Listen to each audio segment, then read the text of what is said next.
नमस्कार, आज हम बात करेंगे ऑस्ट्रेलिया रिफ्यूज़ल 2025 के बारे में। नमस्कार सर। जी राम राम। सर, मेरा पहला सवाल उन स्टूडेंट्स की तरफ से है जिनकी वीज़ा कैंसिलेशन हुए हैं। सबसे ज़्यादा कैंसिलेशन किस टाइप के वीज़ा में हो रहे हैं? देखिए, आजकल जो भी बच्चा पढ़ने जा रहा है, जो भी कनाडा से, ऑस्ट्रेलिया से, अलग अलग कंट्रियों से लोग माइग्रेशन हो रही है। आज पूरी दुनिया के अंदर स्ट्रिक्टनेस बहुत बड़ी है। अमेरिका से लोगों को वापस भेजा जा रहा है, कनाडा ने डिपोर्टेशन शुरू कर दी है। कुछ ऐसा ही ऑस्ट्रेलिया में शुरू हुआ है। ऑस्ट्रेलिया में जो भी लोग पढ़ने गए हुए हैं, पढ़ाई के बाद जैसे ही वो दोबारा वीज़ा अप्लाई कर रहे हैं, उनका वीज़ा कैंसिल हो रहा है। आज अगर कोई ऑस्ट्रेलिया में पढ़ने गया है और उसने दोबारा वीज़ा अप्लाई करा है, तो वो 100% वीज़ा रिफ्यूज़ हो रहा है। स्टडी वीज़ा का सक्सेस रेट 1% भी नहीं है।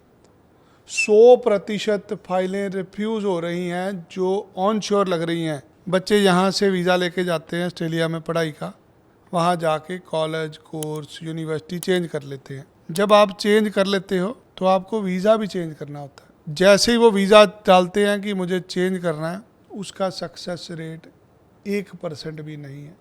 जी सर। यहाँ से तो आपने बोला था कि मुझे मेडिकल की पढ़ाई करनी है, नर्स पढ़ना है। आपने यहाँ से झूठ बोल के वीज़ा ले लिया, वहाँ उतर के आप फेल हो गए। अब आपको लग रहा है मैं तो पास हो ही नहीं सकती। 5 दिन की पढ़ाई है नर्स की। आपने नर्स की पढ़ाई छोड़ के अकाउंटिंग का डिप्लोमा ले लिया। अब आपने अकाउंटिंग के डिप्लोमे के लिए वीज़ा अप्लाई कर दिया। वो वीज़ा 100% रिफ्यूज़ हो रहा है, क्योंकि गए तो थे आप नर्स का कोर्स करने के लिए। अगर आप उसमें फेल हो गए तो इसका मतलब आप जेन्युइन स्टूडेंट हो ही नहीं। जी सर। ऑस्ट्रेलिया में पढ़ाई 5 दिन की होती है। जब 5 दिन की पढ़ाई होगी तो काम कैसे करेगा आदमी? काम तो कर नहीं सकता। गया है वो आदमी काम करने, गया है पढ़ाई के वीज़ा पे। ऐसे 100% वीज़ा रिफ्यूज़ हो रहे हैं जो लोग पढ़ने गए थे और पढ़ाई नहीं पढ़ रहे। जितने भी लोग वहाँ रह रहे हैं, जिसने भी कॉलेज, यूनिवर्सिटी कोर्स चेंज किया है, सबको वापस आना पड़ेगा। सर, स्टूडेंट्स कौन सी ऐसी शर्तें हैं जो वीज़ा की जो पूरी नहीं कर पा रहे हैं, जो कैंसिलेशन का कारण कंडीशन ब्रीच होती है। जब आपको वीज़ा मिलता है, उस वीज़ा के साथ 5 कंडीशन लिखी होती है वीज़ा के ऊपर, जिसमें से सबसे पहली कंडीशन होती है आप अपना प्रोवाइडर चेंज नहीं कर सकते। आपको वीज़ा तो मिला है मेरे घर पे आने का, आप पड़ोसी के घर पे तो नहीं जा सकते ना। नहीं सर। आप बोलो मल्ला भैया मैं दीवार फांद के चले जाऊंगी, वो इलीगल है। आपको ऑस्ट्रेलिया में ए कॉलेज के अंदर एक्स पढ़ाई करने का वीज़ा मिला। आपने वहाँ जाकर देखा मैं तो इसमें फेल हो गई हूँ। आपने बी कॉलेज के अंदर वाई पढ़ाई ले ली, जिसका आपकी पढ़ाई के साथ लेना देना कोई नहीं। जी सर। इसे कंडीशन ब्रीच करना कहते हैं। जब आप अपना कॉलेज, अपनी यूनिवर्सिटी छोड़ देते हैं। आपको जब भी ऑस्ट्रेलिया का वीज़ा मिलता है, आप स्पॉन्सर्ड स्टूडेंट होते हैं। ये वीज़ा आपको नहीं मिलता, आपके प्रोवाइडर के बेस पे मिलता है। आपको एक कॉलेज, यूनिवर्सिटी के अंदर पढ़ाई का वीज़ा मिला है। आपने अगर वो पढ़ाई छोड़ दी है तो वीज़ा कैंसिल है। जी सर। लोग कहते नहीं मैं मरने थोड़ी आया हूँ यहाँ पे। लोग होता है भूखे में भूख से मर जाऊंगा, मैं काम करूंगा बस, देखी जो कि जो होगा। ऐसे लोगों के फिर वीज़ा कैंसिल होते हैं। जितने भी लोग पढ़ने के लिए गए हैं, अगर उन्होंने पढ़ाई छोड़ दी तो वीज़ा कैंसिल होता है। अगर वो ज़्यादा काम करते हैं, आपको मान लो 20 घंटे काम करना अलाउड है, आपने तो काम ही करना शुरू कर दिया, आप पढ़ने तो जा ही नहीं रहे। जब आप ज़्यादा काम करते हैं दिए गए समय से, फिर भी आपका वीज़ा कैंसिल होता है, क्योंकि इंटरनेशनल स्टूडेंट को पार्ट टाइम जॉब अलाउड होती है। आप फुल टाइम नौकरी नहीं कर सकते। हाँ, पैसे बन रहे होते हैं, नौकरी मिल जाती, लोग कर लेते हैं। जी सर। ऐसे दोनों प्रकार की कंडीशन जब ब्रीच होती है तो वीज़ा कैंसिल होता है। सर, मेरा क्वेश्चन ये है कि वीज़ा कैंसिलेशन से बचने के क्या उपाय हैं, क्या तरीके हैं? आप जो भी कॉलेज, यूनिवर्सिटी में गए हो, आपको उसे छोड़ना नहीं है। आप उसी कॉलेज के अंदर कम पढ़ाई वाला कोर्स ले लो, बट जो पढ़ाई आपने ली है आपको उस लेवल की COE चाहिए, जिसे फ्यूचर COE कहते हैं। जी सर। मान लीजिए आप बैचलर डिग्री करने गए हैं, आपका पढ़ाई में मन नहीं लग रहा, आप उसी कॉलेज के अंदर डिप्लोमा ले लीजिए। डिप्लोमा 2 साल का लीजिए, तीसरे साल की फिर COE ले लीजिए डिग्री की। जी सर। हर समय आपके पास जिस पढ़ाई पे आप गए थे उस पढ़ाई की COE जरूर होनी चाहिए। मान लीजिए आपको वीज़ा मिला बैचलर इन हॉस्पिटैलिटी मैनेजमेंट। जी सर। अब आपने जोर लगा लिया, आपसे पास नहीं हो जा रहा, आप फेल हो गए हो। अब आपने पढ़ाई वही रखनी है बैचलर ऑफ हॉस्पिटैलिटी मैनेजमेंट की। पहले 2 साल आप उसको डिप्लोमे में कन्वर्ट कर लो कि मैं पहले 2 साल डिप्लोमा पढ़ूंगा, मैं तीसरे साल डिग्री करूंगा। अगर तीसरे साल डिग्री की एडमिशन के पैसे जमा करा रखे होंगे, फिर आपको 2 साल डिप्लोमा करने में कोई प्रॉब्लम नहीं, क्योंकि डिप्लोमा की क्लास 2 दिन की होती है, डिग्री क्लास 5 दिन की होती है। ये टेक्निकल होता है। जब आप इसे फ्यूचर COE कहते हैं। जब आप फ्यूचर COE लेके चलते हो फिर आपकी कंडीशन ब्रीच नहीं होती। सर मेरा नेक्स्ट क्वेश्चन ये है कि कोर्स लेवल बदलने से वीज़ा कैंसिल क्यों हो जाता है? आप गए तो थे डिग्री में, अब आपने डिप्लोमा ले लिया। जी सर।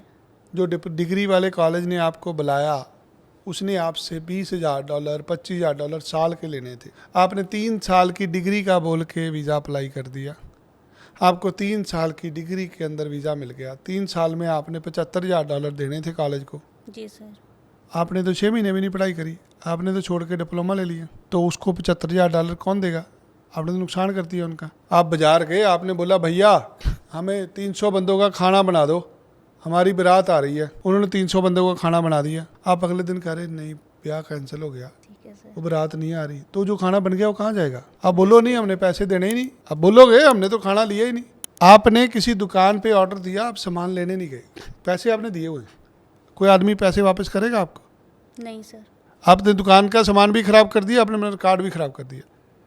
आपने भारत से वीज़ा लिया डिग्री का और आपने डिप्लोमा में जाके पढ़ाई शुरू कर दी। ये नियम से आपने अपने ऊपर भी एलिगेशन लगा लिया, आपने प्रोवाइडर को भी खराब कर दिया। वो बंदे की 3 साल की आपने दुकानदारी खराब कर दी, अपना भी आपने बेड़ा गर्क कर लिया। इसे लेवल कहते हैं। जब आप एक लेवल पे पढ़ने गए हो डिप्लोमा में, आपको डिग्री में चेंज करना अलाउड नहीं है। हाँ ऐसे हो सकता था आप दुकानदार से बात कर लो कि भैया पैसे नहीं मैं वापस लूँगी, ये सामान आपका कहीं और काम आता है, इसको काम में ले लो, मैं आपसे ये शादी हम दोबारा रख लेंगे 20 दिन बाद, मैं 20 दिन बाद आपसे सब्जी सामान ले लूँगी। अगर उस दुकानदार के पास कहीं जगह हुई, वो सामान अपना किसी और को देके आपके कुछ पैसे कुछ टाइम एडजस्ट कर देगा। जो भी बंदा ऑस्ट्रेलिया पढ़ने जाता है, मेरी उसको विनती है, मान लो आपसे नहीं पढ़ा जा रहा, आप फेल ही हो गए हो, आप कम से कम फ्यूचर की सीओई जरूर लेके रखो। अगर फ्यूचर की सीओई होगी आपका वीज़ा कैंसिल नहीं होगा। अगर आप डिप्लोमा खेलते रहोगे आपका वीज़ा कैंसिल हो जाएगा। सर मेरा नेक्स्ट क्वेश्चन है कि कोर्स चेंज करने के बाद जो कोर्स है उसको वीज़ा को कैसे प्रोटेक्ट किया जाए? कोर्स चेंज हो गया है हमारा,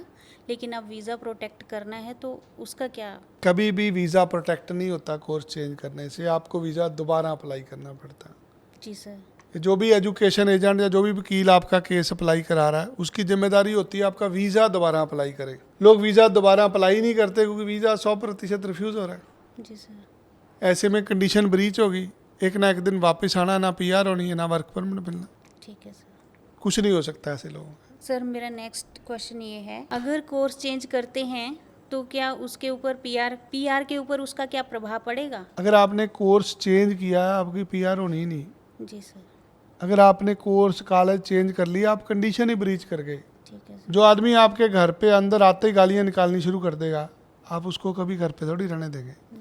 एक करैक्टर होता है लोगों का, कुछ लोगों का लड़ाई झगड़े वाला करैक्टर होता है, कुछ लोग साधु प्रवृत्ति के लोग होते हैं, कुछ चोर होते हैं, कुछ डाकू होते हैं, जी सर। कुछ लोग लड़कियों को छेड़ते हैं, अभद्र व्यवहार करते हैं उनसे, कुछ लोग उसको देवी समान पूजते हैं, कुछ बहन समझते हैं, कुछ जिम्मेदारी समझते हैं कि एक इंसान है हमें इसकी हेल्प करनी है।